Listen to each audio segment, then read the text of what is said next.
Assalamualaikum warahmatullahi wabarakatuh. Pada kesempatan ini kita akan bahas tentang kelinci, yang mana kemarin sudah membahas tentang kandang kelinci pembesaran atau kandang kelinci penggemukan. Nah, pada hari ini kita akan membahas tentang kelincinya. Kalau kemarin kandang, kita membahas tentang kelincinya. Nah, pada hari ini kita akan bahas bagaimana perbedaan pembesaran kelinci di kandang koloni dengan pembesaran kelinci di kandang sistem baterai. Jadi apa keunggulannya di sistem kandang koloni, apa kelemahannya di sistem kandang koloni, dan apa keunggulannya di sistem kandang baterai, dan apa juga kelemahan dari sistem di kandang baterai. Nah, kita akan bahas dulu tentang keunggulan dari kandang kelinci sistem koloni. Jadi keunggulannya kandang kelinci sistem koloni, jadi satu kandang diisi 4 ataupun 5 ekor kelinci lepas sapeh. Nah, tentunya keunggulannya yang pertama adalah efisiensi kandang, sehingga kandang tidak perlu banyak, akan tetapi beberapa kandang cukup diisi dengan kelinci yang banyak. Nah, itu adalah efisiensi kandang. Yang kemudian keunggulannya yang kedua adalah dalam sistem pemberian pakan itu terlalu cepat, jadi sehingga lebih terjamin ketika ada waktu yang tidak padat. Yang keunggulan yang ketiga adalah karena kandangnya sedikit dengan jumlah kelinci yang banyak, tentunya untuk pembersihan kandang lebih cepat. Nah, yang kemudian kelemahannya, ini kita berbicara kelemahan dari sistem kandang koloni. Yang pertama adalah di kandang koloni ini untuk pertumbuhan tidak merata. Jadi sudah jelas di kandang koloni ini, karena dalam satu kandang diisi 5 ataupun 6 ekor, sehingga sistem pertumbuhan dari masing-masing kelinci tidak merata. Ada yang kunting dan kemudian ada yang obesitas. Itu adalah kelemahannya.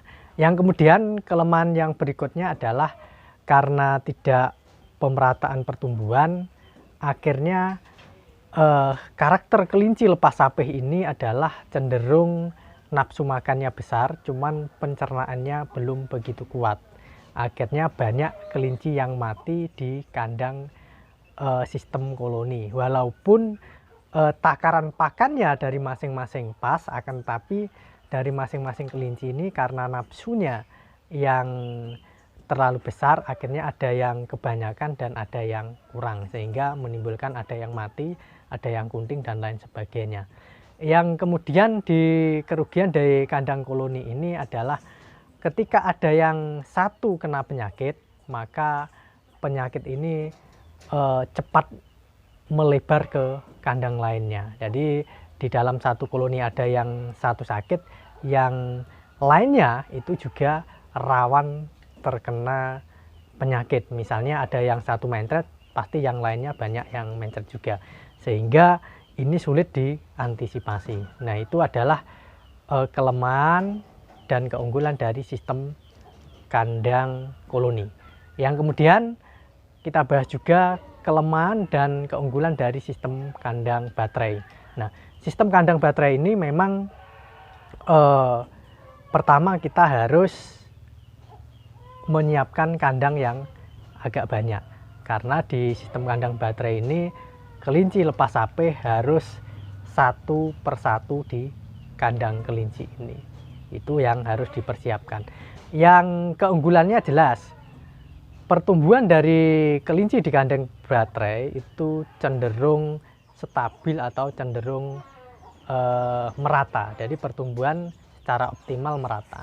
Yang kemudian untuk ketika ada yang satu sakit, tidak mudah tertular karena kandangnya sendiri-sendiri, yang kemudian ketika ada yang satu sakit cepat ditangani ataupun di karantina, dipindah di kandang yang lain, sehingga yang lain aman. Jadi keuntungannya adalah mudah diantisipasi.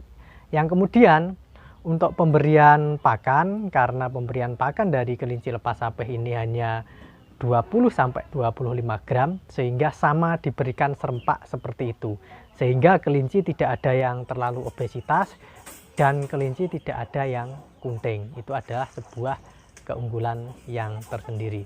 Yang kemudian untuk pembersihan, jelas pembersihan lebih bersih karena satu persatu. Cuman kita perlu ketelatenan karena kandangnya terlalu banyak.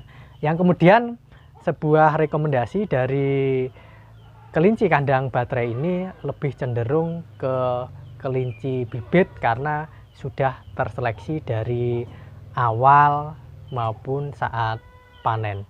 Nah, kekurangannya apa? Kekurangan dari sistem kandang baterai ini yang pertama adalah kita harus menyediakan dana berlebih untuk persiapan kandang. Itu yang paling kita antisipasi. Jadi kalau untuk peternak kelinci pemula, ya kandangnya dulu dipersiapkan yang banyak kalau ingin membuat sistem kandang baterai, karena ini adalah satu persatu. Dan sistem kandang baterai ini memang juga cukup menyita tempat, cuman secara keamanan cukup lumayan aman, efektif, dan direkomendasikan untuk kelinci penggemukan dan pembibitan. Nah, itu adalah sekilas dari kandang kelinci baterai maupun kandang kelinci koloni yang nantinya kita akan lihat secara langsung bagaimana keadaan di kandang kelinci baterai dan kondisi di kandang kelinci koloni.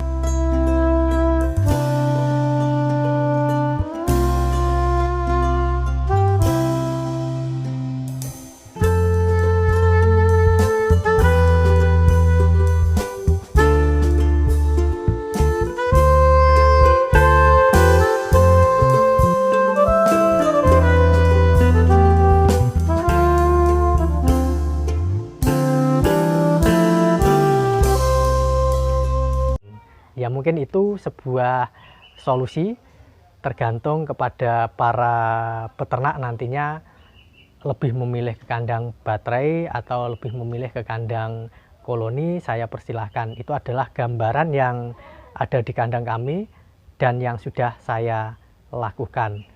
Terima kasih. Wassalamualaikum warahmatullahi wabarakatuh.